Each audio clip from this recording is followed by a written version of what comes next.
everyone. My name's Curtis. I'm from Roots TV. We're excited to do a special podcast. It's called Turning Up the Youth Voice.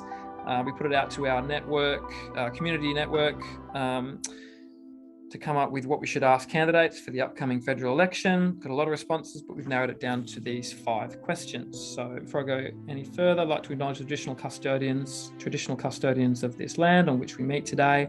Pay my respects to the elders past and present. I extend my respects to the Aboriginal and Torres Strait Islander people. Anything you'd like to add to acknowledgement of country or anything like that? I'm not that good at knowing. Also, I've noticed that our Prime Minister is in the habit of, acknowledging country and traditional custodians, and also acknowledging veterans and their service and contribution to the country. So, being pretty close to Anzac Day, I'll just put that in there as well, and thank all veterans and their families for their service too. Definitely for fighting for our freedom, and it's easy to discount that and forget it. That's why I said lest we forget. Absolutely. Now that's good. I think there was a record turnout with dawn services this year, which is really encouraging. Absolutely. We don't forget about the messages that are involved in that.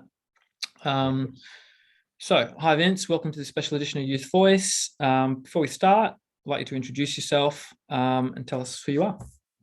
Sure. Vince Connelly is my name. I'm a federal member of Parliament.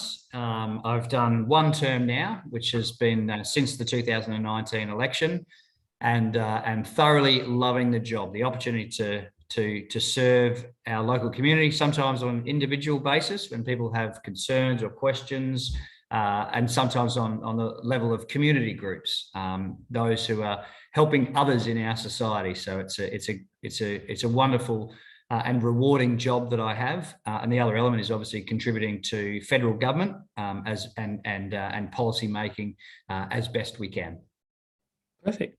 No, good intro. So straight into the first question.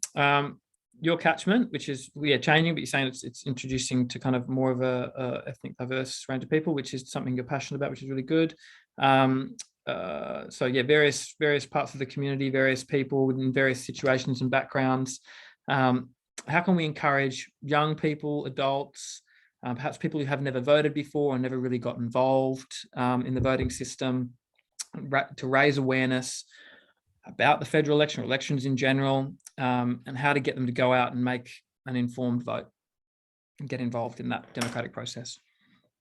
That's a great question, Curtis. And I think that in Australia, it's fair to say that most of us during our normal working days don't think too much about politics, and perhaps even the opposite. Sometimes we get a bit turned off by too much politics, if you like, getting in the way of just our daily lives. Look, I think ultimately that's kind of a good space to be in on the one hand, because it means that our everyday safety and security and prosperity doesn't hinge as clearly as some nations on our political leadership.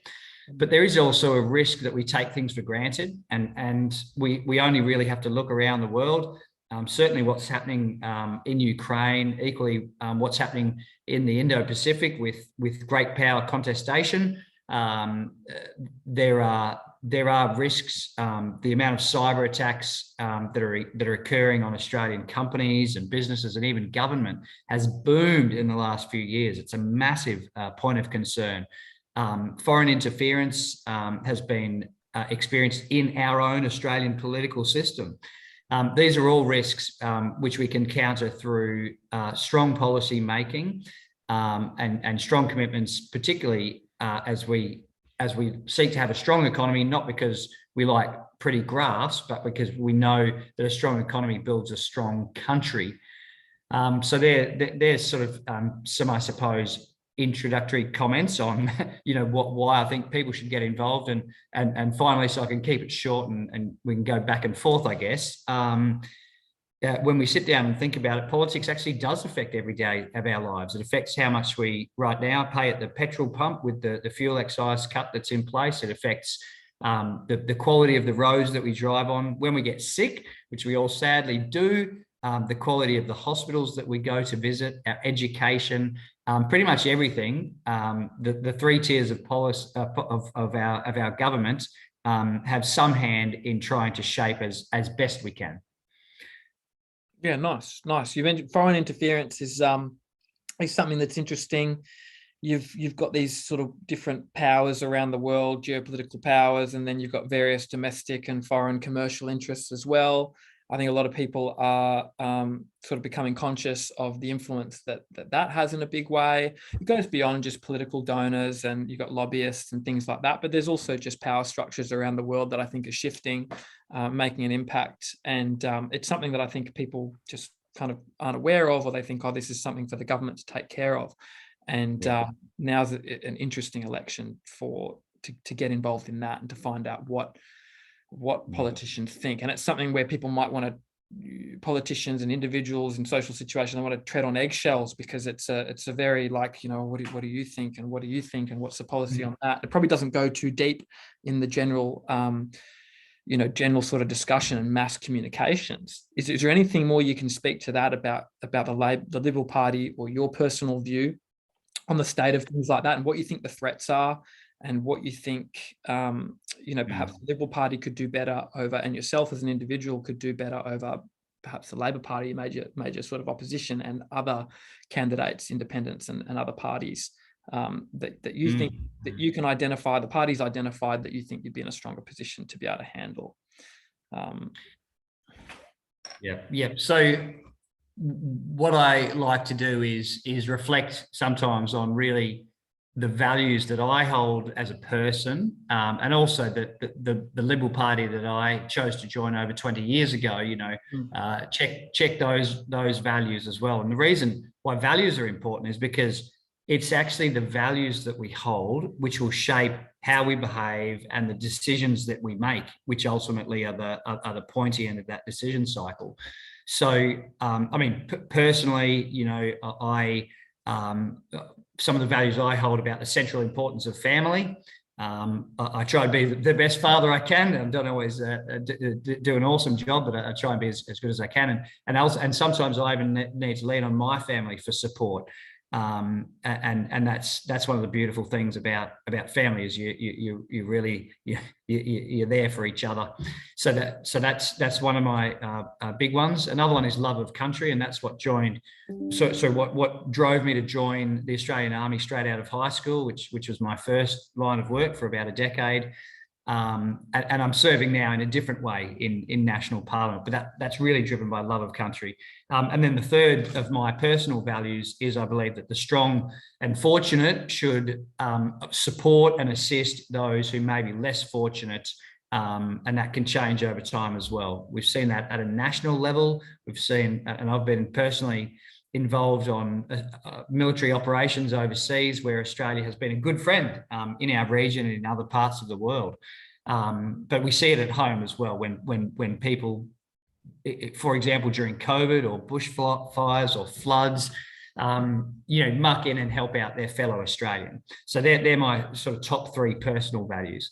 And then, when we look at the Liberal Party, and this is why I joined it 20 years ago, because my values match up really closely to those values in the party. We think in the Liberal Party, we want to enable and empower individuals to go, earn money, keep more of what they earn, make decisions in their lives without government being more involved than we should. And sometimes that, takes attention, and sometimes it changes, like we saw in COVID. But ultimately that's sort of, in a very small nutshell, the crux of the Liberal Party. We believe in the rights and also the aspirational drive of individuals. So that's the first bit. And then I think you also, Curtis, if I recall, were asking about what the Liberal Party, I think, can do better than the Labor Party in particular, being the other major party in Australia.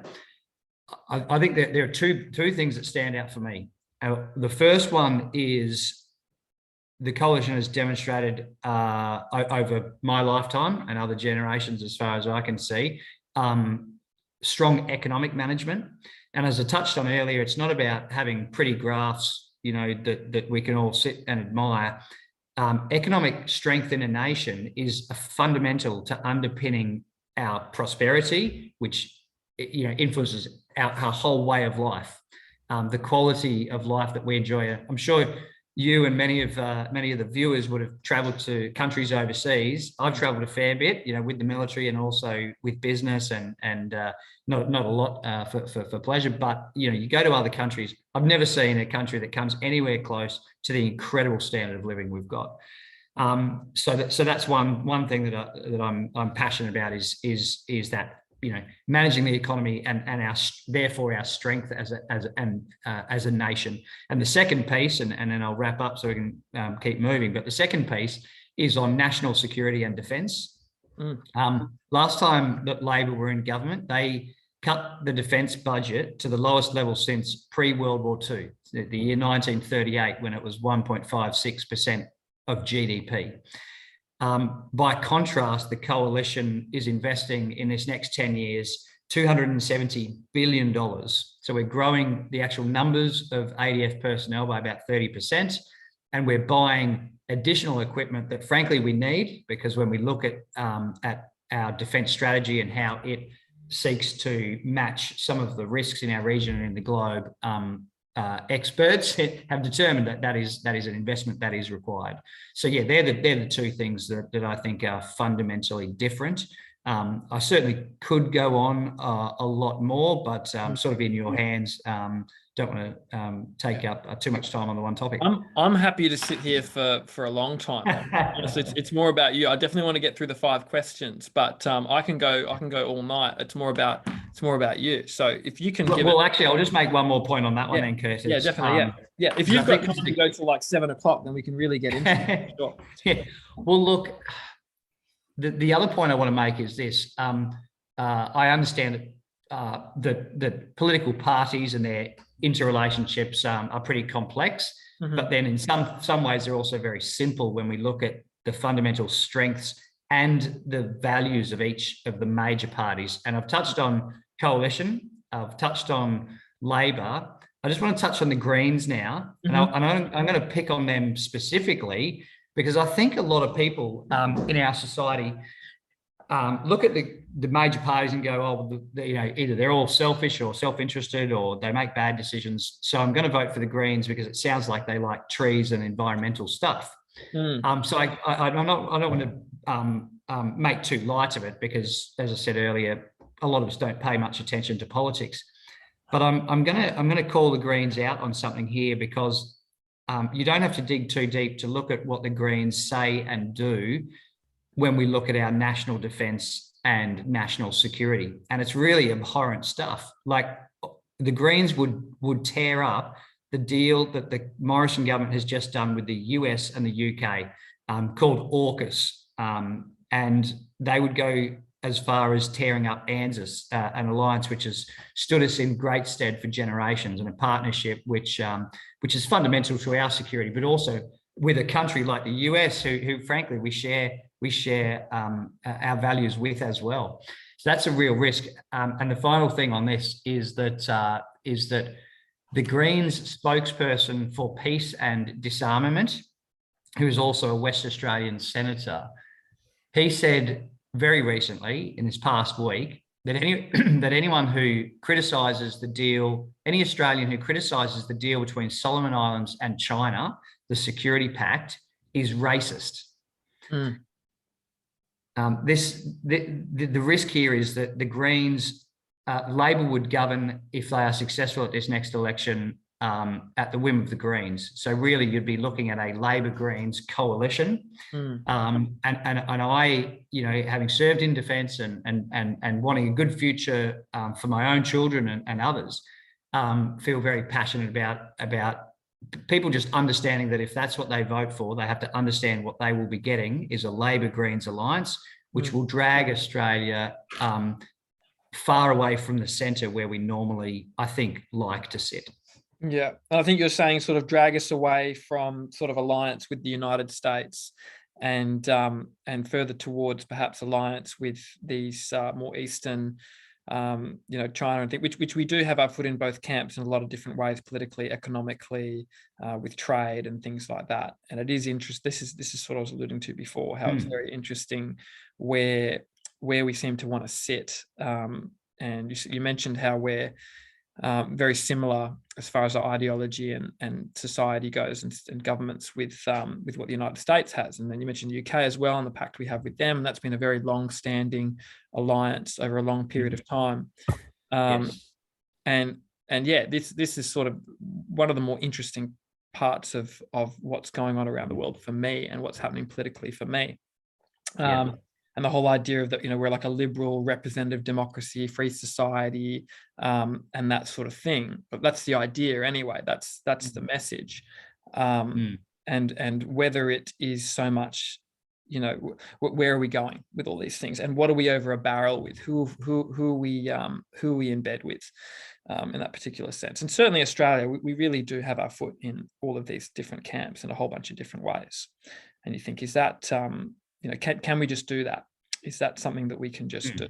And can we get involved in, say, a decision between Solomon Islands and China? Is that our business? Is it a threat to us? Is it something that we should be welcoming, or we should be trying to stave it off, or something that we should be neutral to? And what's the moral side of things? Yeah, I'm happy to make a couple of observations on that one, if you like. Sure. Yeah. So I'll start with the sort of the end party question first, and maybe work backwards. So on the point of the deal between Solomon Islands and China, our federal coalition government have been very, very clear that we don't believe that it's in Solomon Islands' national interest. We don't believe it is in our Pacific regions, our Indo-Pacific region's national interest, and therefore nor is it in Australia's interest. We respect, of course, Solomon Islands' right to make decisions. They are a democracy like us. So on the one hand, we need to understand that they have an ability to make a sovereign decision, but we are unequivocally vocal in saying we just don't think this is a good decision. Frankly, Australia is, and certainly should remain, the security partner of choice for Solomon Islands, and indeed around the Pacific. When I was a cadet at Duntroon, we had Tongans, we had PNG cadets going through as well, and other Pacific Island nations, and from other places in Asia, like Thailand and Singapore. I've trained in Malaysia and Singapore, in the United States and elsewhere, and served on operations in the region. So there is a great deal of unity and personal affection. The Prime Minister Morrison refers to the Pacific family, as do other Pacific Island nation leaders. So for that reason, I personally and our government think that an idea of a security pact between China and Solomon Islands is really sort of actually unhelpful and destabilizing to our region. And then working a bit further back in your question about sort of having a foot in each or different camps, our Foreign Minister, Marise Payne, whom I respect greatly, and I see her work behind the scenes, and it is a furious workload, as you can imagine, always, but particularly over this last couple of years and right now. And Marise talks about operating in Australia's national interest. Now, that doesn't mean we just focus on, the border of Australia and everything inside it, because we are part of a region and part of a globe. So that's an important sort of first principle, if you like. And another first principle is about being clear-eyed. So I think by its own actions, the Chinese Communist Party has demonstrated that they're prepared to be really assertive in terms of their strategic reach. The instance of sort of blowing up coral atolls and dredging and building reefs and making new islands and then militarizing them as they've done, and therefore providing access or area denial potential is a pretty forward-leaning move. I think we can all agree. Equally, the security pact with with Solomon Islands is challenging. And then there's, of course, different trade measures which Australia has vocally pushed back against and vocally called out as being unfair. Those restrictions on red wine, on wheat, on barley, on lobster, rock lobster, including from here in Western Australia, have all been measures which we've stridently, called out. But equally, we do want a good relationship with China, but it would need to be one within the rules-based order. We can't say that we want a good relationship and then sacrifice our national interest in any way at all. So look, our ministers continue to reach out to their Chinese counterparts. We continue to seek dialogue. We value the relationship that we do have with China. My wife lived in China for a year as she did her university studies, and we've travelled there together. They're a beautiful people and an incredible, deep and rich cultural history. It's just that the CCP have demonstrated that they're prepared to make some decisions which we don't think are in Australia's national interest or those of a good global citizen. I know a lot of people probably say the same about perhaps the United States and their reach of sort of, you could call it interference, beyond their domestic borders and things like that. I wonder how much of our, alliance with, those forces is sort of tradition and traditional and in the interest, and how much of it is sort of, how much is just, the reality of the morality of the situation and whether it is in our national interest. Yeah.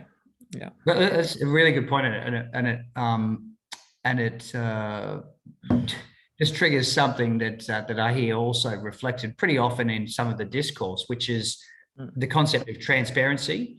So the deals that we have, security pacts and trade deals, are done in a way that is transparent, and that's where we find that certain authoritarian states, and that includes China, are much less committed and probably in many cases have no real driver to be transparent.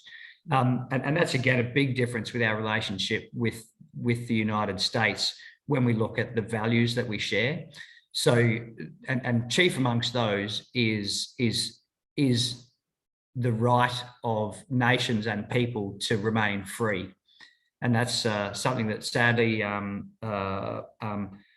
countrymen and women in places like China, and I would also say in Russia, and when we've seen from the war in Ukraine that there's a great deal of disagreement with the government position, but there's not much of an opportunity for citizens in Russia to call out their own government or argue back. So yeah, that's something I think those shared values between us and the US and the transparency are incredibly positive, and they're also what makes it a bit different when we look at, if you like, the projection of not just military force, but the projection of hard and soft power. The US have always done that in a very transparent way. However, we see from China and Russia the opposite. I guess, yeah, when it comes to the perceivable kind of, we talk about governments running propaganda and censorship and things like that. We've got a perception that we're able to speak out against their own government and their actions, and in these places they're not. And that's something that is definitely a perception that people have, whether they're, the West is doing the right thing or not. At least the citizens can speak out against it, and in the East, with China, Russia, things like that, the perception is that whether they're doing the right thing or not, they can't speak out against it, is sort of the attitude of it. So that's an interesting point there, because that's something you can definitely lean on as seemingly rooted in the reality of the situation. All right, question. we got to question one so far. Oh yeah, okay. I'll be quick. It's my politician habit of talking to. This is me. Okay, I did the last one. But if you've got time, I'm happy to go longer. I'm happy to go much longer, because I've got to get through these questions. Otherwise, I'm gonna far away. Shoot. Okay. And then if at the end you've got more time, we can make it a bit of a slush and just talk about all sorts of things, because I'm very interested to know what you think in general about all this stuff. It's very interesting. And I, of course, have my own opinions and that, but it's not, this isn't meant to be a platform for me, it's for you. So second question, mental health. This is something that I'm quite passionate about. Mental health has always been on the front line of many youth issues, I think for adults as well. And I think more than ever as well. What's your thoughts on this topic, mental health?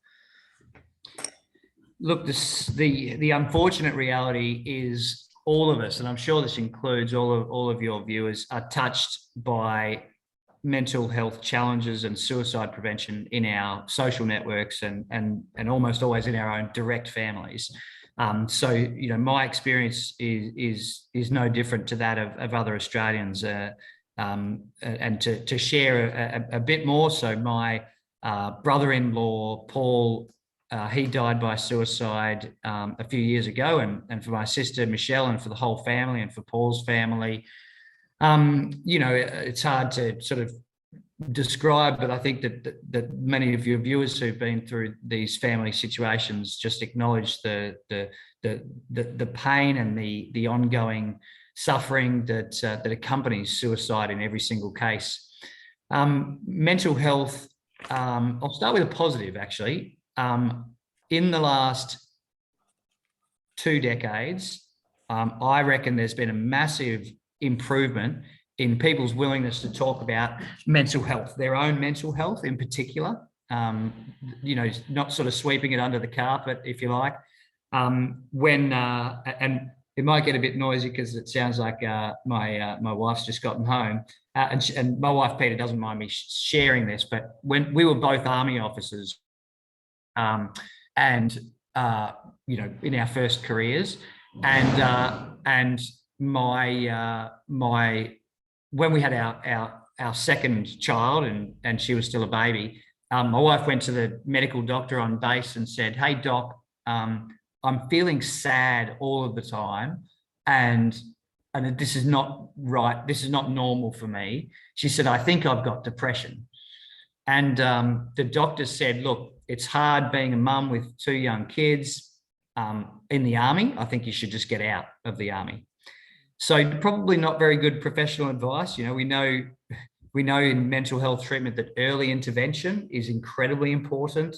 So we don't blame that military doctor. I think there was probably at that time less. At that time there was less. It was less normalised for someone to present with a mental health concern and be taken seriously, I suppose.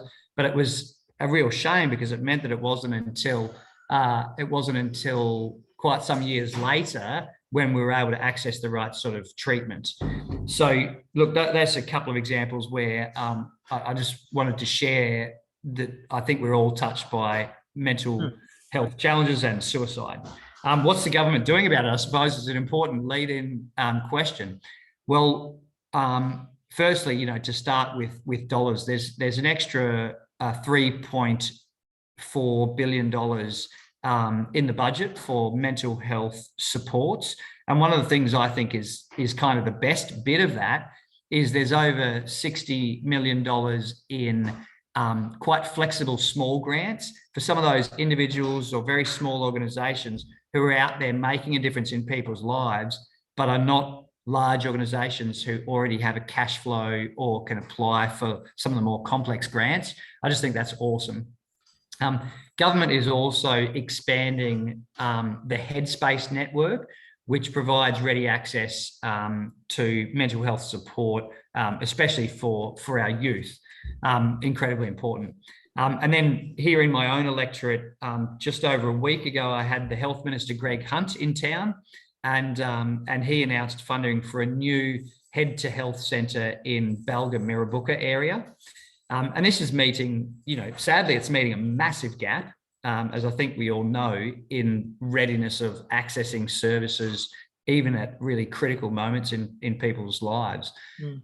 So that's super welcome. That will make a big difference. And that one is actually, because we've been moving the dial, you know, reasonably well, or as best we can so far on youth mental health support. This one is about mental health support for adults as well. We don't want to miss any part of people's sort of age bracket.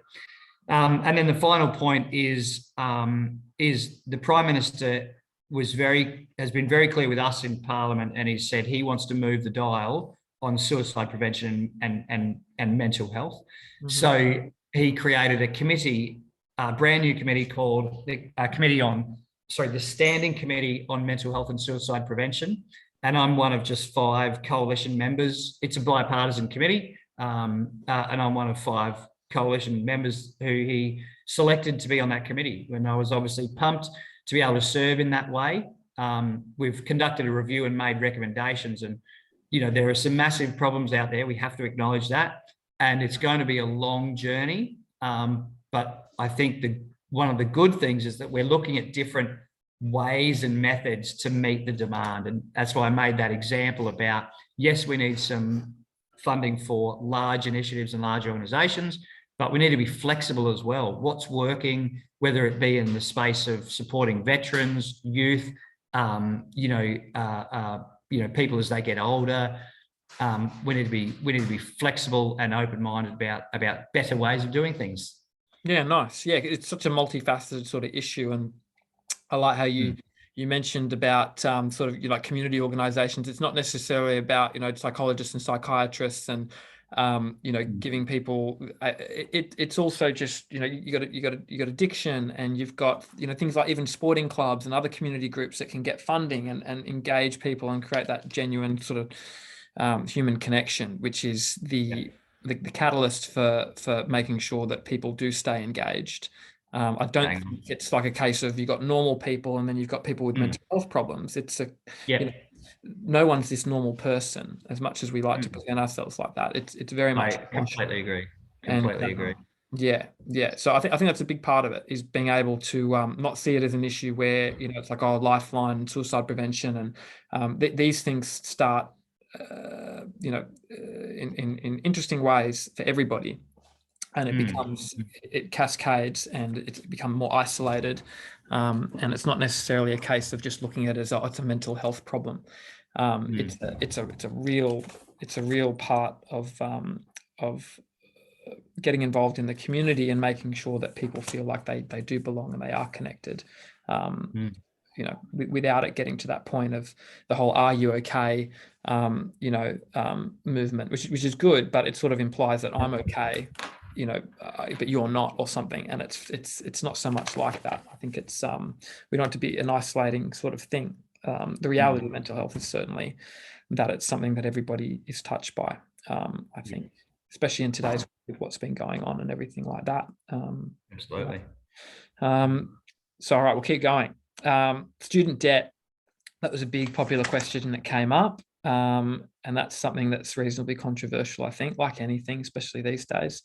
But many people will be leaving universities. There's another question we got. Many people leaving universities with huge debts to pay.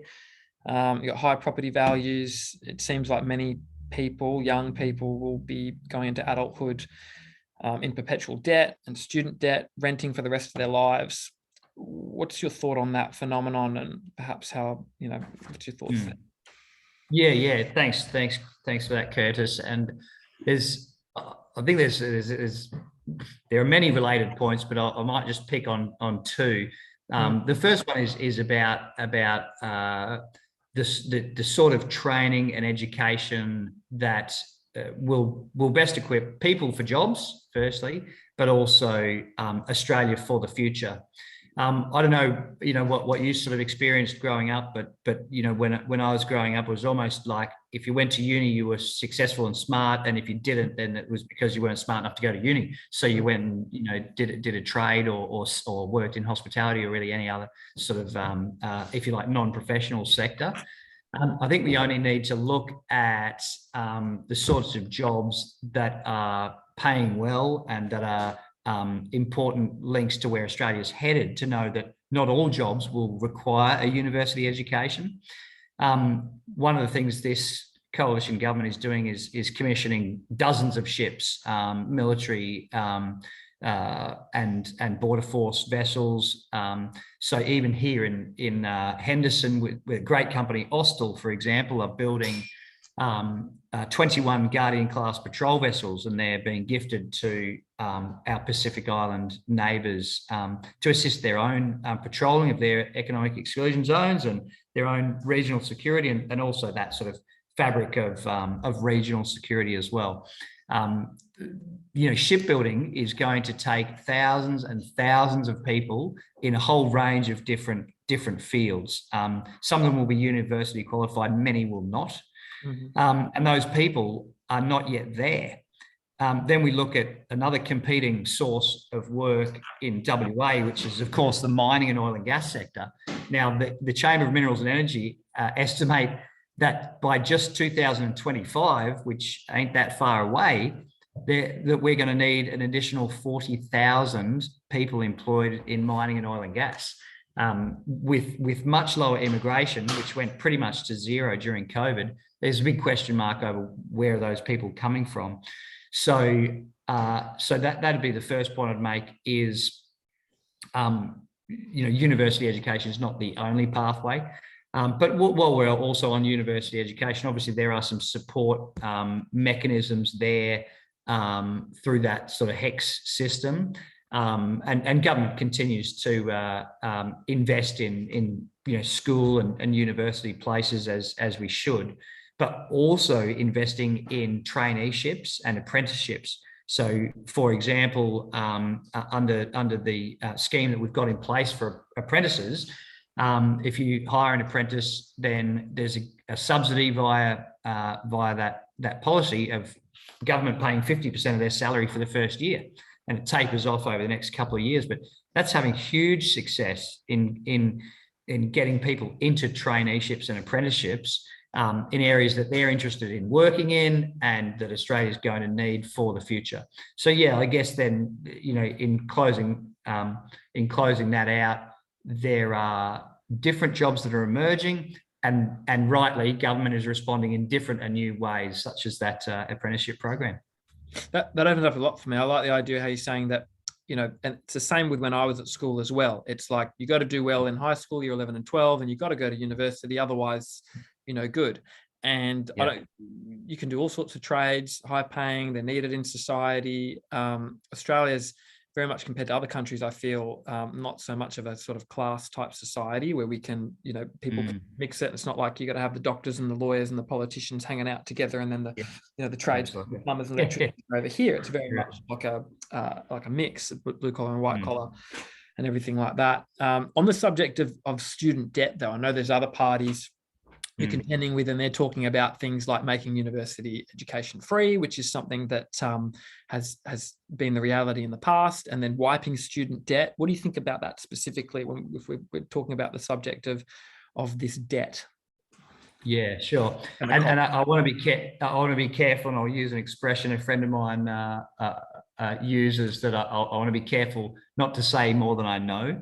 The portfolio of education is immense. It really is. There is so much complexity when we look at the different models across the different types of schools and universities, and it is deeply complex.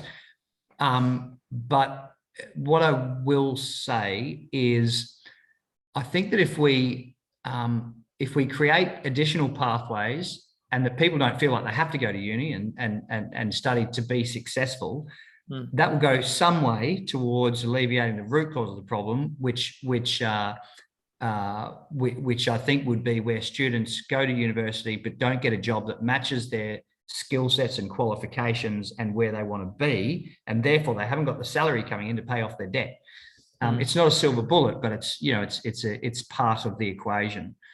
And then the other, it's a general point, rather than being specific about, but when you say the concept of sort of wiping student debt, or of having completely free education or completely free childcare for that matter, I think on the one hand, we need to have policies which work to get people into jobs that suit them. They earn money, the country moves forward economically. But we also need to be careful, because as government, we're entrusted to spend all of our taxpayer dollars in a responsible way. And so any concept of making anything free, someone still is paying, and that someone is all of us. So yeah, I think that just needs to be, and that's where, like your point earlier, Curtis, about the fundamental differences between the parties and why I selected the Liberal Party and still believe it's the right party for me is because we work very hard to try and be responsible custodians of decisions around how we spend taxpayer dollars. Because if we're wasteful, it's not good for individuals or for the country. I certainly agree in the fact that it's not good to just make everything free. There's no incentive then, and you can't just make free money. It doesn't work like that. It's got to come from somewhere. Yeah. On the same hand as well, you hear the argument about people saying that, which I think is valid too, and you'd likely agree to an extent at least, that if this sort of stuff is inaccessible, if we're talking about things like education, healthcare, mental health support, things like that, if it's inaccessible to people because of, say, not being able to get enough money on Centrelink, or don't have the skills to get a job, and don't want to confront the prospect of getting into debt, perhaps.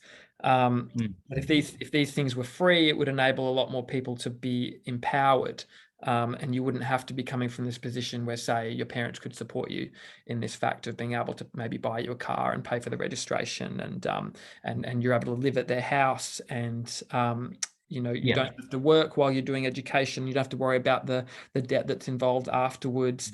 And so a lot of people will end up then perpetually unemployed, uneducated, and things like that. And that's these people still exist. So it's what would be your thoughts on that, as far as the argument for, and you were saying before as well about a lot of these skills coming in from immigration, and that projection of needing more skilled people, I'm guessing engineers and things like that. We could educate our own people to do those sorts of things, people who are born here and are citizens, and in theory should feed back in and not necessarily be a cost, because these people aren't ending up as a perpetual for lack of a better word, burden on the system, and they're able to gain employment and pay into it, rather than having the debt. They're paying tax based on having that ability to be employed in these fields that I think we probably both agree that Australia could develop more technology, even with renewables. You're talking about more jobs needed in oil and gas, but renewables as well, and being in a good sort of situation to be able to do that. There's that argument as well. What would you think about that, to open up the idea of, say, making it free and wiping debt? Well, maybe I'll give the example of my own 3 children, maybe as a bit of a microcosm, if you will. So we've got 2 girls and a boy, and we started our family very young, so they're all. I've only got the boy who's still in school, but the 2 girls are at university. So the 2 girls are at university now, and they're both working a couple of part-time jobs, which is helping pay for their petrol money. They're still living at home, which we have no complaint with either, but they're in this way, whilst we're helping out as well, they're accruing a HECS debt to pay for their university course, which they'll need to pay off. They're getting free rent and board and food, and we help out financially, but they're also earning their own way for buying their car and paying for petrol. And I think that's a good life lesson as well. My experience was slightly different, because I went through a military university, and I suppose I paid by handing in my freedom at the door, and having to work in the military system for about a decade. But I got a free education, paid for through service. But that was win-win for me. Not everyone wants to go to a military university, I get that. But as I said, for my kids, it's a really positive experience, I think, for them to be going to uni, but also working at the same time to help make their own way. I think there's a bit of a life lesson in that contribution from the individual is also really good for the individual, and it means that the tax burden doesn't then fall on the rest of us to fund an education which may or may not be in line with what someone ends up doing, for a job. Now, I also understand, I'm compassionate. I understand that there are some people who just won't have those opportunities to work at the same time as they study, or they might be might not have as good financial means through their family to be able to do further study, whether it be university or TAFE or a trade, without additional government support. So it's really important we have those supports in place, and some of those systems that are there for students of lower economic means need to be continued. And if some of them need to be changed or improved or expanded, my personal view is we should be open to that. But where people can contribute, like my own children, and work at the same time they study, I think it's a good solution. Yeah, no, I think we sound like good life lesson. I come from a decent sort of economic background, with my family being able to support me through these things. And it enabled me to do a lot of stuff and be silly with it as well, without having things to fall back on. And there's certainly a lot of people in the community more and more that just don't have that foundation. Perhaps it's good, they might get a bit more of a drive with it, but then to not be able to access certain things, it's hard, I guess, coming from that background, not having the direct understanding of how difficult it is, and perhaps ending up in a situation where you get frustrated with people who take it for granted, and also get frustrated with a system that feels prohibitive in you being able to get a leg up. And Curtis, we were talking earlier about how the electorate of Cowan, where I'm fighting to remain in this job, which I love, is heavily populated by people from other nations around the world. In fact, about 40% of people in Cowan were born overseas. So one of the things that we face is those challenges with English language, which can obviously be a big barrier to employment and also to kind of social connection as well. One of the things I reckon was a very welcome measure of this this federal Morrison government was to uncap those language lessons. So there was some a cap. I think it was under the settlement services arrangements. There were a certain amount of hours of English language training that you could access, and then it sort of stopped. And if you'd already been in the system for, I think it was 5 years, then that's it. You can't access any more English language classes. What we did is get rid of that altogether. So if you've been here for 15, 20 years and you're still struggling with English, you can come back and get some free English language tuition. And that's been really, really welcome, because that's one of the big barriers, to employment in the first place. And then one of the other really practical measures, and again, we were talking earlier about those smaller groups doing amazing things. There's the Edmund Rice Centre in Mirrabooka, train people how to drive cars. So when they come to Australia, they're actually getting lessons in driving a car, and they're taken right through. And some of them sounds like it's a pretty scary experience, because a lot of them have never driven a car before, even if they're adults, and they're on busy Australian roads. But what that does is it enables people, it gives them freedom to move from A to B, to go to a job, to get the groceries. So you've got the social connection, but also, you can't, in our environment, it's pretty hard to get to most workplaces without being able to drive, even if that's to the train station to then go into town or elsewhere. Even just being able to go out and know, how to go and buy a car, Gumtree or, Facebook Marketplace, and then, not being able to speak the language, and very prohibitive if you can't speak English, and you're in another situation that puts you a bit down socially or economically, or both. That you need that support. I know a lot of church groups do this, NGOs do this, charities do this, to engage with people to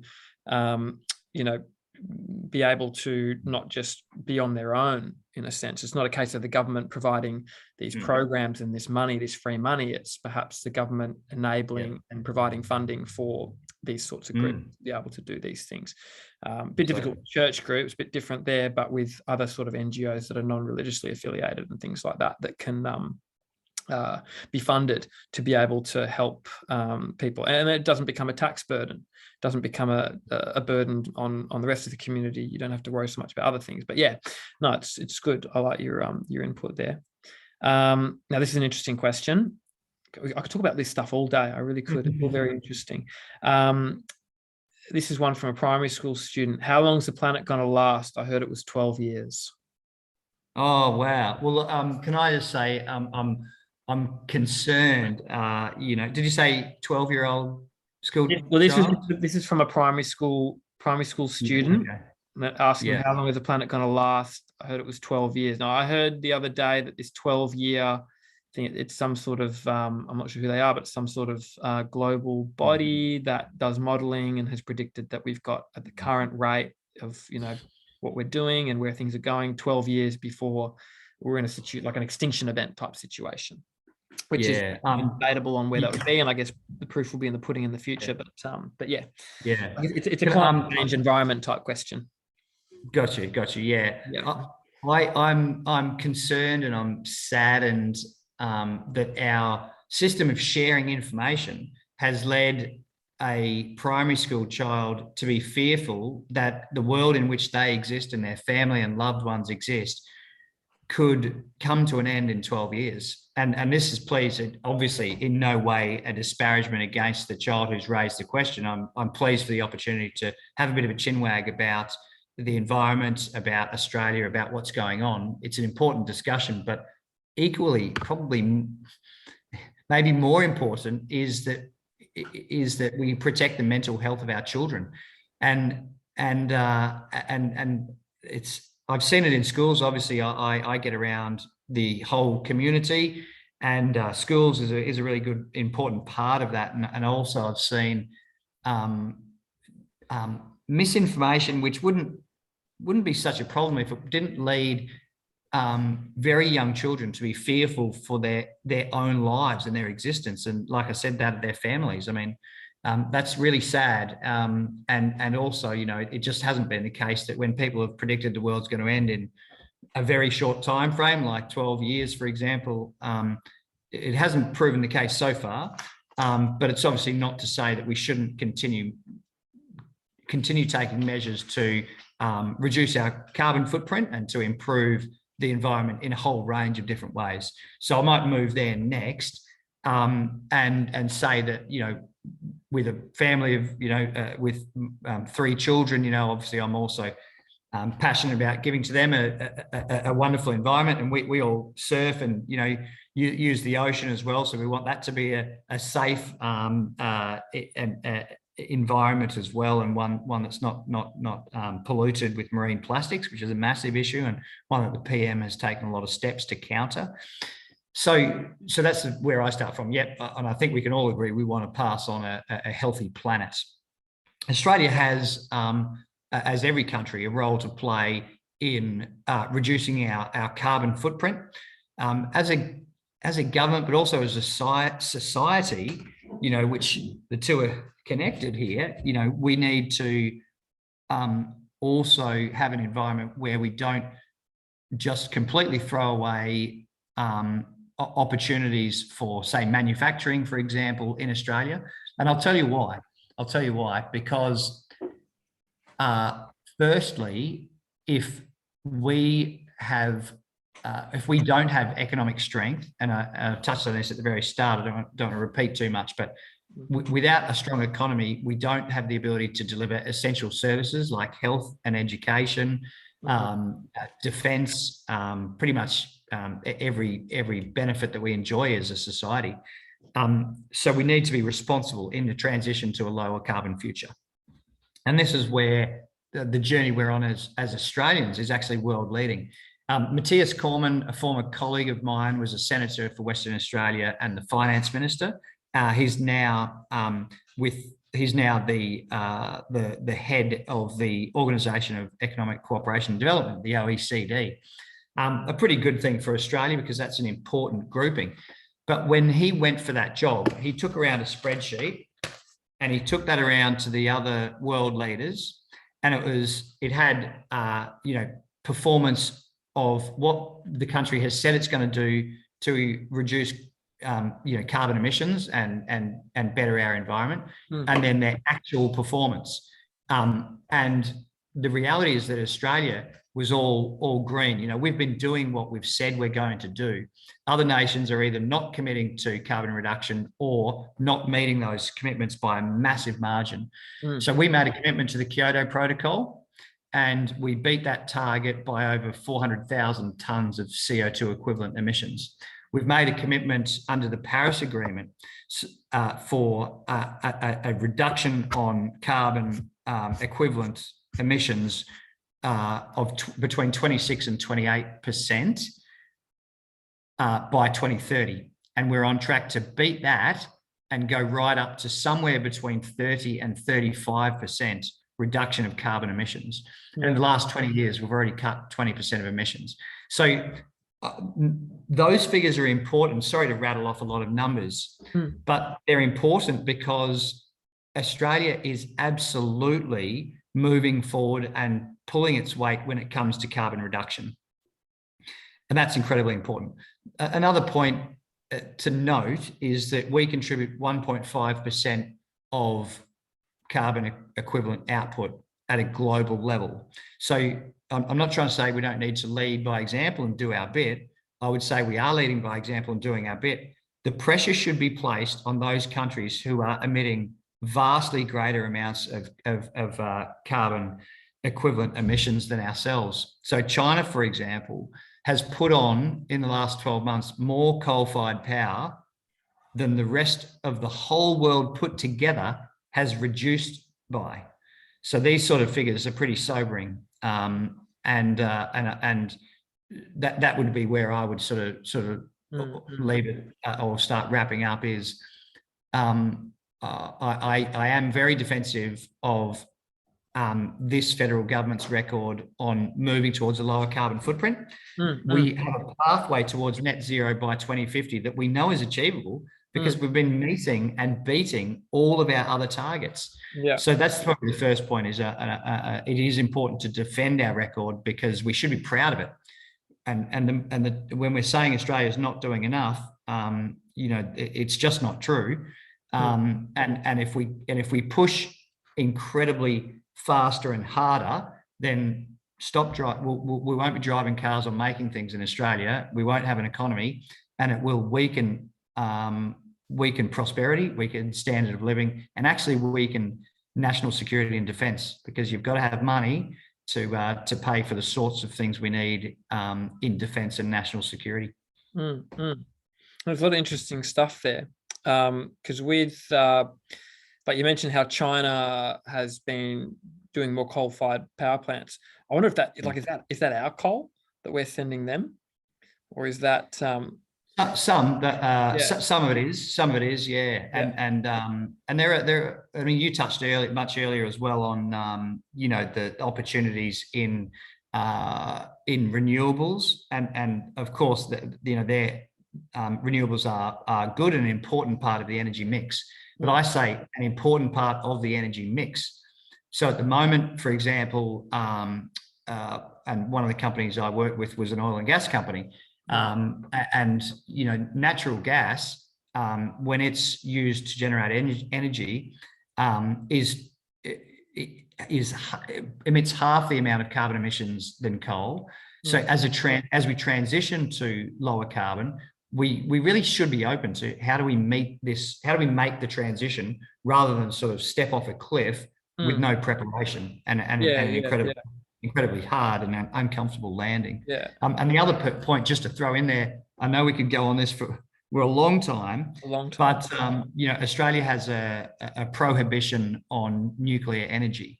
You know, we should, and we have in fact assessed whether that's still appropriate, and particularly in the light of Gen 3 and 4 small modular reactors, whereby the risks of a sort of Gen 1 meltdown have really been engineered out so that you have incredibly safe, dispatchable energy that is really the greenest technology we have at the moment. It's a zero emissions. Once the plant's built, zero emissions technology, you know, and lasts for decades. And yet we have a prohibition. So I think that's an anachronism, but we won't be able to move on that. The coalition would like to, Labor will not come with us on that journey, because for them, it's a useful political wedge. Nuclear power is a bit of a, like, I know there's some, it is very efficient, extremely efficient, and we've got the materials here to do it. And like what you're saying, you set it up. I know there's a few examples like Fukushima, where that was similar to problem. Then they had the tsunami there, and that created an issue. And then you've got Chernobyl, and I've heard things about, you know, the Ukraine, that becoming a target, and the liability of that. And I guess that's the only thing you can kind of say is you've got this spent matter that has to be buried somewhere, which we do anyway. And you've also got that the risk of, through natural disaster or some sort of you know, military attack, that it can become a big problem. Up until that point, be perfect, but in that one moment, become a big problem with nuclear. And I thankfully, our Parliament has commissioned a body of work to review exactly this topic of, you know, any potential future for nuclear energy in Australia. And I wouldn't make a reading recommendation unless it was really simple and light and easy, because that's you know, we're all time poor. But I'm gonna make one because it's high impact. There was a report that was fell out of a review conducted by our federal Parliament. The report is titled "Nuclear Energy Not Without Your Approval," and it was released in 2019. And my friend and colleague Ted O'Brien, who's an MP from Queensland, was the chair. It was a bipartisan committee, and some fascinating. All you have to do is read the exec sum, read the executive summary, which really says it all. And it talks about these small modular reactors. And it also says the report recommends not lifting the prohibition on nuclear energy in Australia for Gen 1 and Gen 2 power plants. Fukushima and Chernobyl were Generation 1 nuclear energy power plants. The design was pretty clearly faulty, because it enabled a critical mass for a meltdown. But these new small modular reactors have engineered out the risk. So that's, you know, a really important point. And then the report goes on for a whole range of technical comparisons to safety is a really big one. So the deaths per 1,000, I'll struggle to remember off the top of my head, but there are orders of magnitude lower for nuclear energy than any other energy type, including renewables, because there are risks involved with installing and operating any type of energy, but nuclear energy is just by far the safest. It is zero emissions, and so I'm not saying it should be all that we have in our arsenal, but for certain geographies in Australia, particularly those which are remote but with huge power needs, you know, if we're not open to considering nuclear, then actually this leads to many more challenges as we try and move towards lower emissions and lower cost of energy. Because if we can't make things cheaply enough in Australia, and the two inputs are chief inputs are the price of energy and the price of labour, as in staff to work to do the jobs. If we can't do that, someone else in the world will, and we'll continue to lose markets overseas. And then we come back to what I said earlier: without a strong economy, we have not got prosperity, jobs, or even national security. I think with what you're saying about you know, like Australia sort of going down and meeting their targets, and then other countries not, or they're not subscribing to these targets or anything like that. It's perhaps an easy thing to do when we're not doing manufacturing and we're not refining things, and these we then consume you know, products and resources that are coming over from, say, China, things that are being, you know, we're sending iron ore, dirt over, and they're refining it. So then they're doing the burning of the coal and the emissions, and then, you know, making the products, and then the ships are coming over and they're diesel. And it's sort of a case of we're still consuming this energy. We're if anything, it's made to be more so because we're shipping it there and then we're shipping it back. And these other countries don't have the kind of environmental regulations that we have to make it cleaner. So just the fact that we're doing, like if we do bring back, say, a lot more manufacturing, we do bring back refining iron ore here and things like that, of course, then we're looking at going the other way and increasing our emissions. And that requires a lot more than just, say, looking at creating nuclear power plants.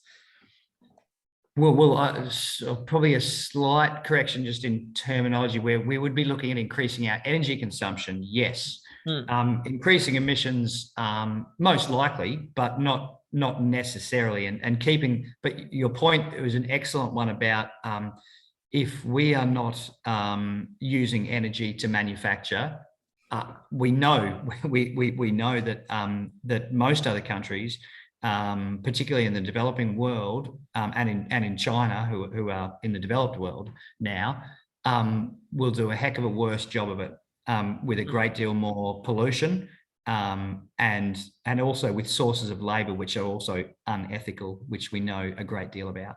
I think you've got to be careful not to just make it a box ticking exercise of going, oh, our emissions are coming down, therefore it's not an issue, because obviously it's one world that we're in. It doesn't matter if we're making, someone else is making the emissions, and we're still, a reason why those emissions are being made. So I think that's something. And then it's not just about the carbon emissions either. We've got all sorts of things that affect the environment, choking up rivers and, redirecting water the way we do water management, and, fires, natural forests and things like that.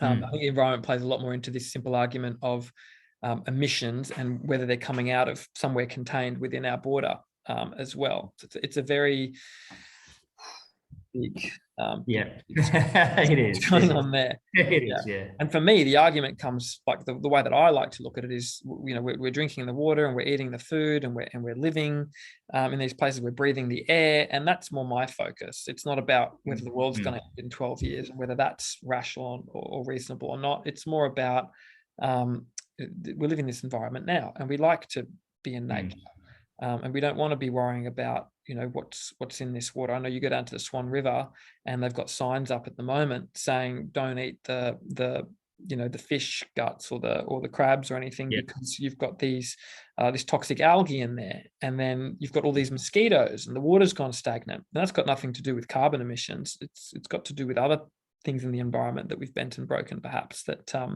have affected that. And the way we react to that is quite interesting too. And that could bring, that could be the end of us in 12 years rather than just the emissions side of things, perhaps. Anyway. Definitely. So last question, sorry to hold you up for so long. What's your party policy on immigration? So I was really excited, and so were my leaders of ethnic and national community organisations throughout Cowan. Really excited this week. We've had Minister Alex Hawke, who is the Minister for Immigration and Multicultural Affairs, in my patch here, and he spent a couple of days with us. One of the things that we did was a roundtable. So there were 21 representatives from different nations and ethnicities. We sat at a table with the minister for 2 full hours, and I started by saying, okay, everybody, what we're going to do is go around the table, and can I hear from you? We'll have more time for discussion. But can I hear, one thing that you think is going well, we should keep doing, and one top thing for you that you think government should be doing differently or better? And Alex stopped me and he said, no, I don't want to hear about what's going well, because it's already going well. I want you to tell me what are the problems and what we can do better. And so I wanted to start with that, because I think Australians should understand the attitude of our ministers and our government. And I see it every day because I'm in Parliament, but it is genuinely open and looking forward at what we can do differently or better, because things change over time. For example, the situations in Afghanistan and in Ukraine at the moment have generated a lot more work for our immigration department, and in fact for our Parliament as well, as we respond with compassion, but also trying to be effective in that process as well. So I guess there's not just one policy, if you like, on immigration. But I'll talk about, like I did at the start, the values that really inform the decision making. So firstly, you know, in our national anthem, you know, we should remember that it talks about, you know, that for those who've come across the seas with boundless plains to share. Now, I think obviously that, you know, there is that's a principle. There are some constraints because any plain is not in fact completely boundless, and resources are finite. But the concept is about being compassionate, and Australians have demonstrated time after time, you know, generation after generation, that we look after our mates, and that's both here in Australia, but also others in the world when they're having a rough time. So we saw that at the end of the war in Vietnam, for example, when Australia took in huge numbers of Vietnamese migrants, and they contribute in a massive way into the area of Cowan, where you know, where I'm representing much of it now, and seeking to be the member going forward. So we got to keep up that spirit of compassion. Equally, that compassion extends to having people not risk their lives in coming to Australia, and it becomes very real. And I've got friends in the Australian Navy who have been at sites where there have been vessels which have been destroyed, and probably the worst one, I think, was at Christmas Island, where the vessels were smashed up against rocks, and people's bodies were broken and drowned, like in plain sight of those who were really trying to assist, but were very limited in being able to do so. And you know, if as some of my friends have, if you've, you know, plucked the bodies of women and children and babies out of the ocean, you know, it's very traumatic stuff, but no more so than for the families who are making these desperate attempts, and for the people smugglers who you know, who ruthlessly exploit that desperation. So I make that point because the point about trying to prevent boat arrivals into Australia is one of compassion. We want to have places which do our bit to resettle genuine refugees, and we are one of the most generous nations in the entire world on a per capita basis in doing so. You know, I talk about the borders and the protection. My own wife was part of some of those patrols back in the early 2000s, when there were a lot more boat arrivals, and she can attest to, you know, some of the conditions on those boats as well. So we don't want to put people through that sort of misery and death. We saw, sadly, when Labor you know, flipped the switch on tight borders, what happened, and there were 50,000 boat arrivals. There were 1,200 deaths at sea, and they are only the ones that we know about. They are only the ones that we know about. 17 detention centres were opened, and the reason we had people in detention was because of that massive influx. The coalition went quietly about removing children from detention, and we had almost all children out of detention by the time that even hit the media.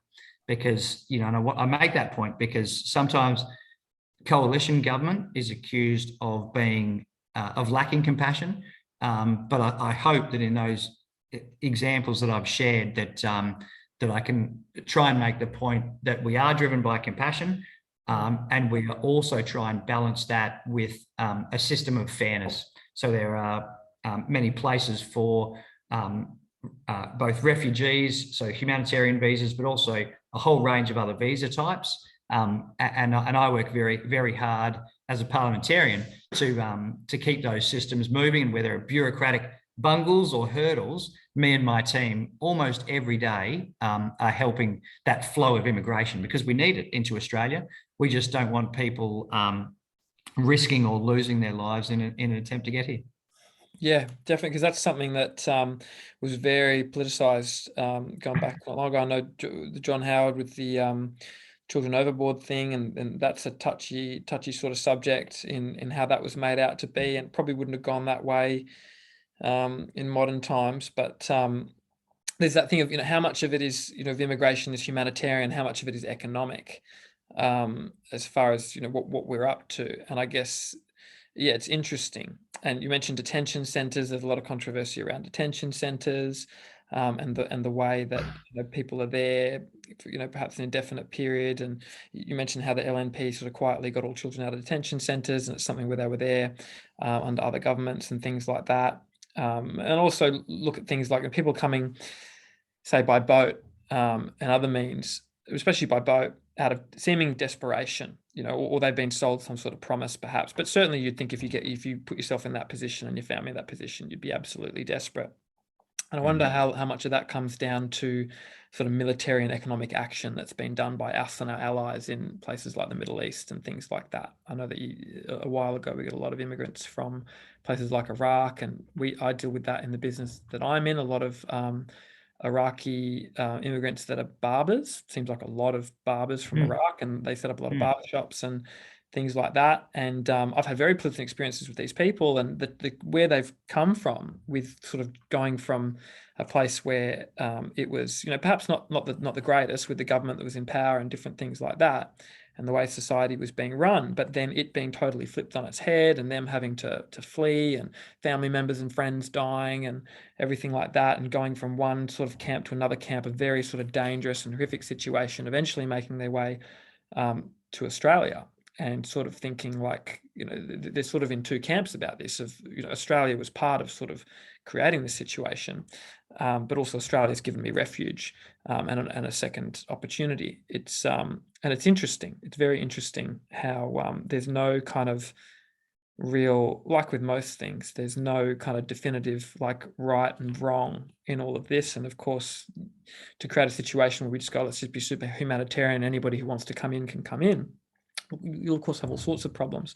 But then converse to that, we do have a responsibility, and then there are those economic benefits and everything. So it's a lot of these arguments, but this one I think is quite an interesting argument with immigration and all those sort of factors I mentioned. Is there anything else you'd sort of speak to there with those factors I mentioned? I rattle off a lot, but yeah, oh no, that's all right. That's all right. Only that any responsible government, at all three tiers, are constantly reviewing policy settings and making changes where that is appropriate. And we saw during COVID pretty significant changes made in different areas of immigration policy. We've seen now,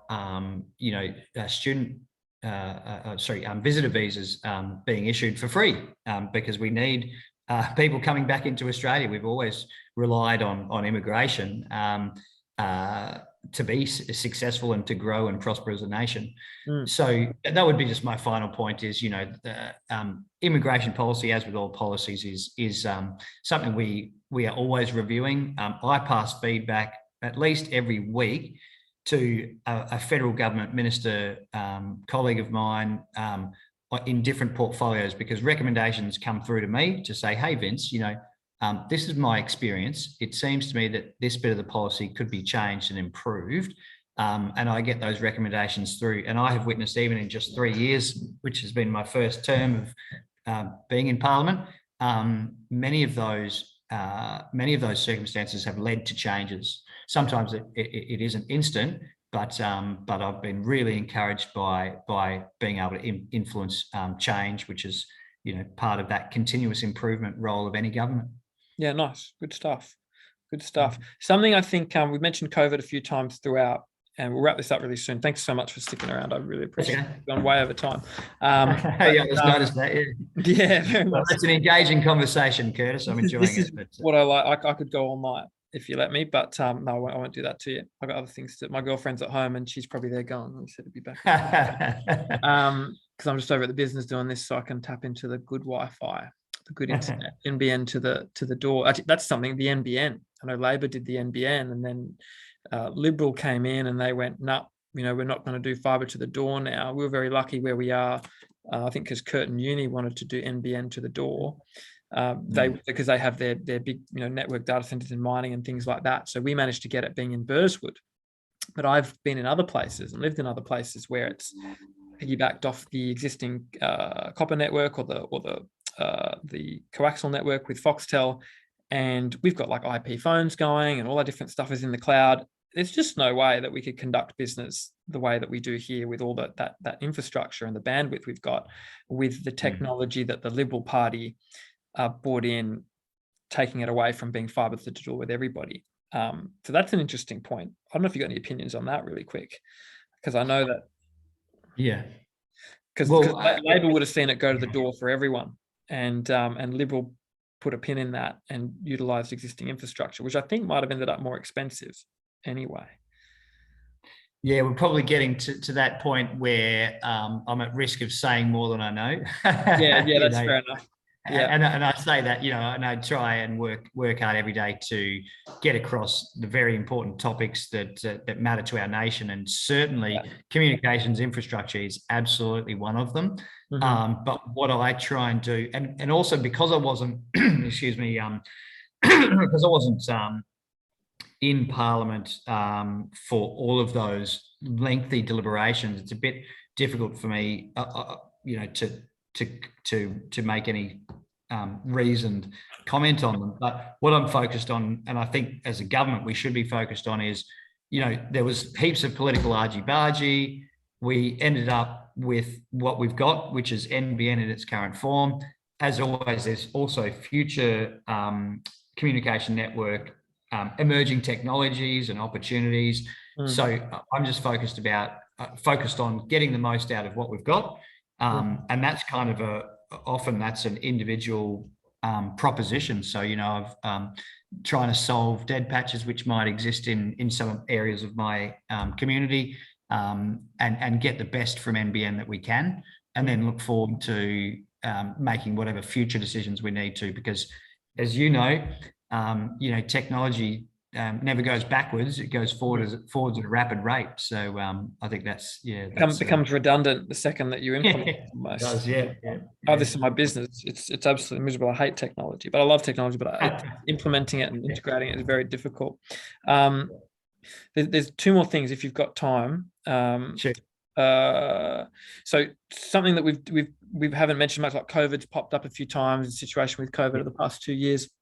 This is something I feel like not many people are talking about in the election. This is more my own personal question, and I do hear it. I hear it a lot, and I deal a lot with business because we're supplying. It's business to business. What we do, we're supplying other businesses, and you talk to people, and there's been a huge effect on people's businesses with things like vaccine mandates, mask mandates, border closures, and not just business, but also people's personal lives. I think that argument's falling a bit by the wayside. We have this sort of perception like, it's coming to an end and it's over. I don't think that's necessarily the case.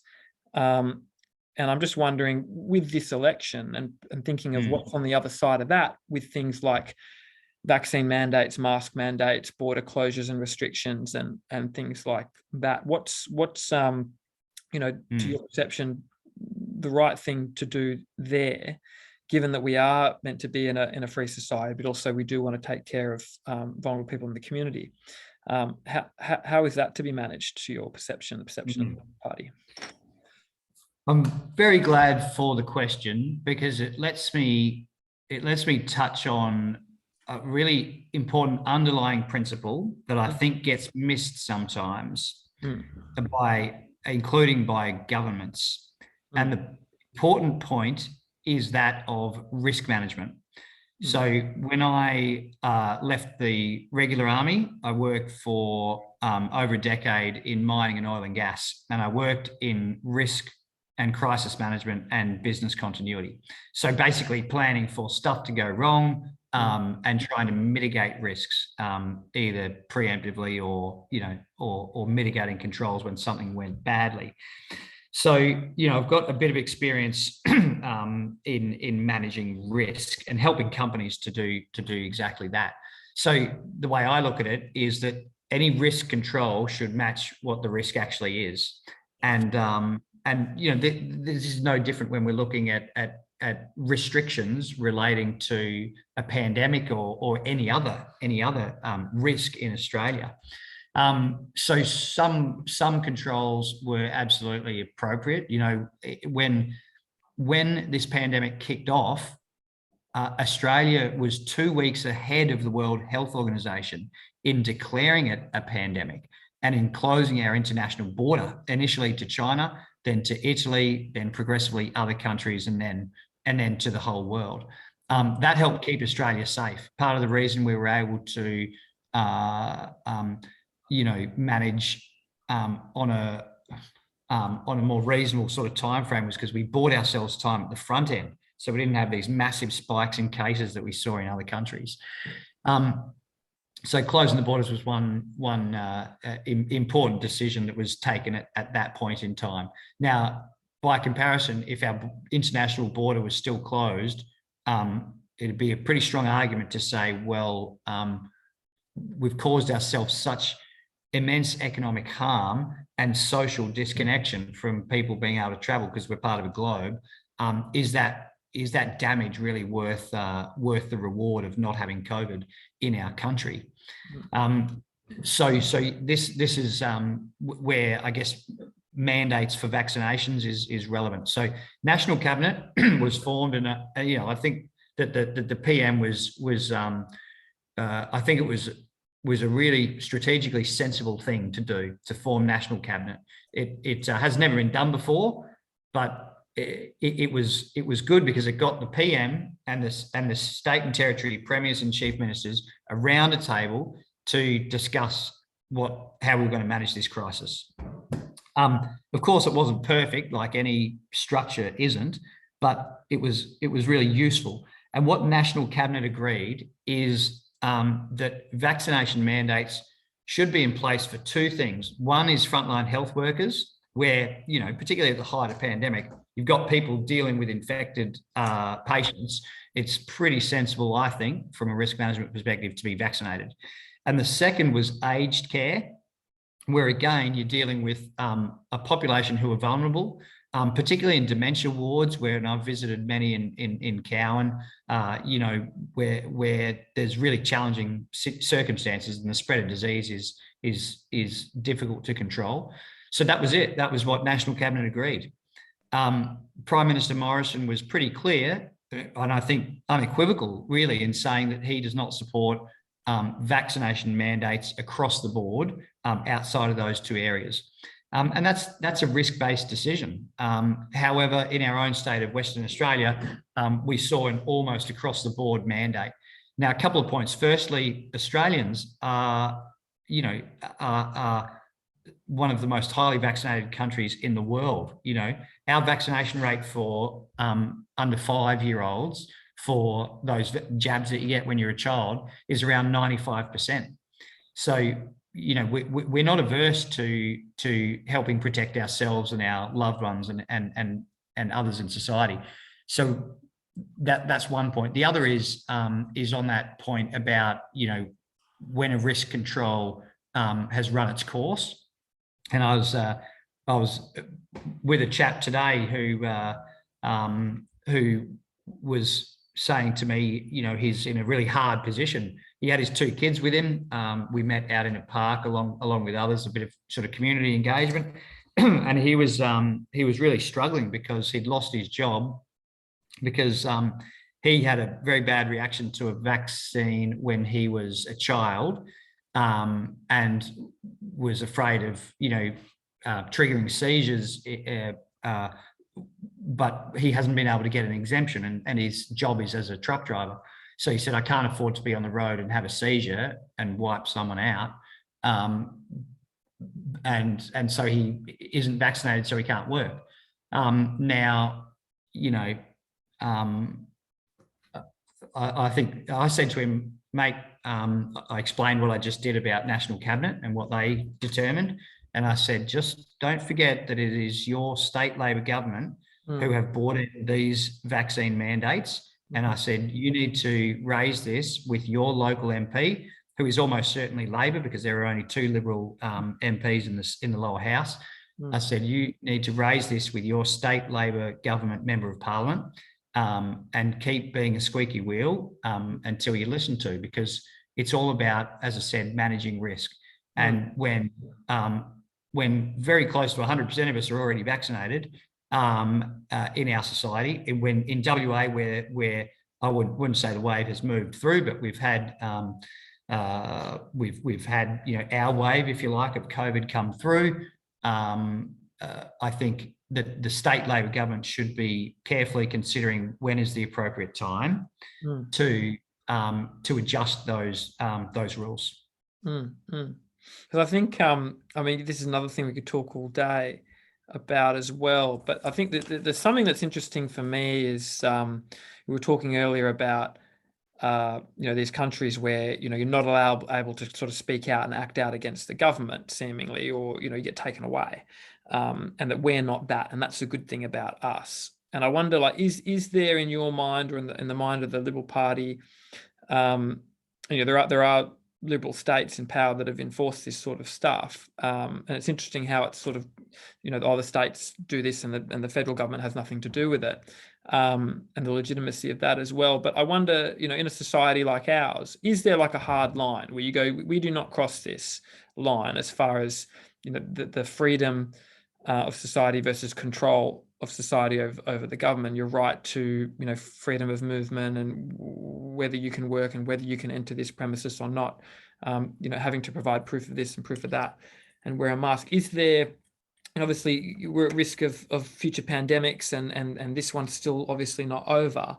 You know, is there a hard line where we kind of go, in a free society like Australia, this line we do not cross, as far as you know, where is that line? It's certainly gone a lot further than what I think a lot of people would think it ever would, from the beginning of the pandemic. If you told people 2 years ago that this is a situation we'd be in, with being made to, you know, wear masks and get vaccinated.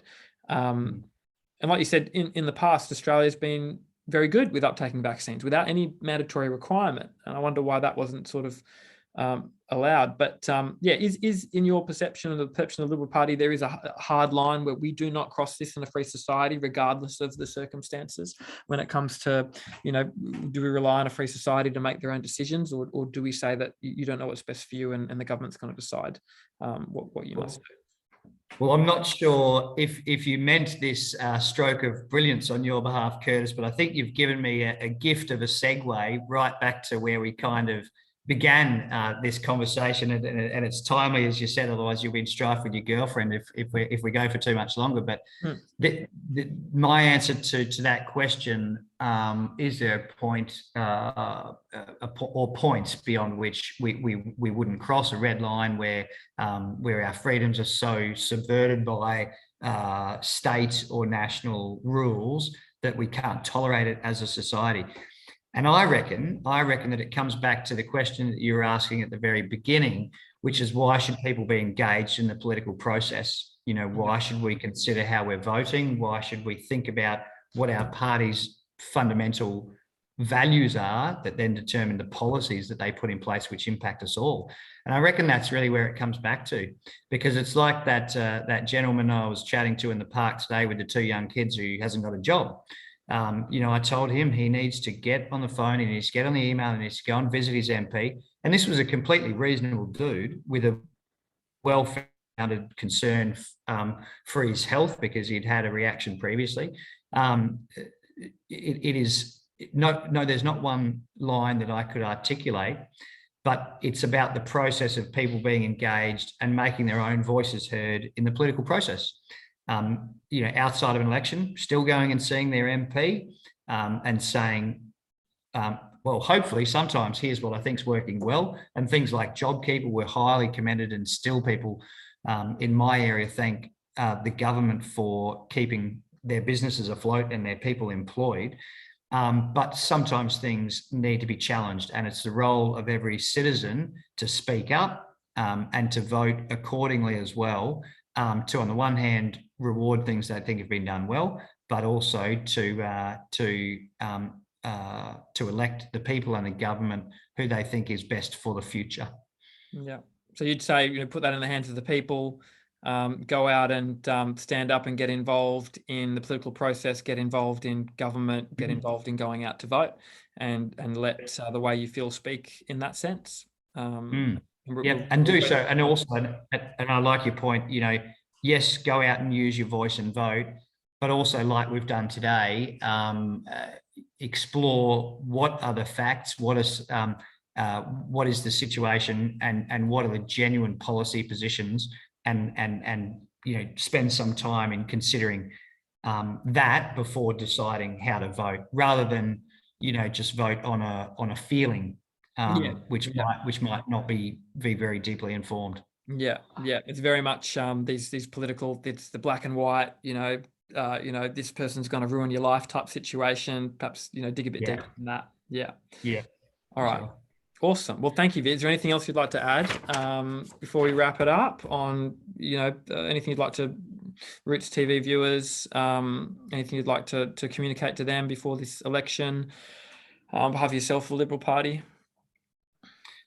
Well, thanks for the opportunity. I mean, for those who might not have listened to the whole episode or want a quick recap, you know, I spent a long time, 20 years ago, when I determined which party I was going to join, when I wanted to get involved.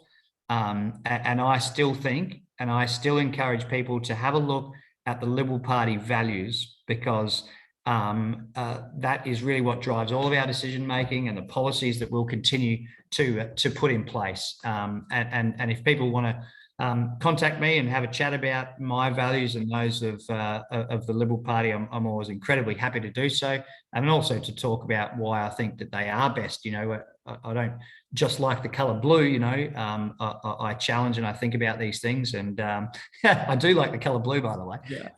That's what you just don't like red. Yeah, that's it. Yeah, that's it. But look, as I said, if people want to reach out to me, they're always welcome to do so. But I'll try. I'm fighting to keep this role as a federal MP, because I really enjoy and appreciate the opportunity to serve in this way. It takes a lot of effort, but when you see the benefits in our community, for individuals and community groups who move into a better space, then that's all the reward I need. Perfect. And thank you very much, Curtis, to you and to Roots TV for having me along tonight, and I look forward to keeping in touch. Yeah, thank you so much. I might give you a call myself, but you're not. I'm not in your electorate, so I might leave it to you. And I might call my own Liberal MP, see what they think. Sure thing, and I'll be happy to grab a coffee after the election. It might be a bit tight before then. Yeah, definitely. I don't know how I'm going to vote, to be honest, but that's a lot of people. I think we can be quite impressionable, can't we? Indeed. With that, it's very much playing to that. Anyway, good stuff. All right, I really appreciate your time, and thank you very much on behalf of myself and Roots TV. Thanks, Curtis. Have a great night. You too. Cheers.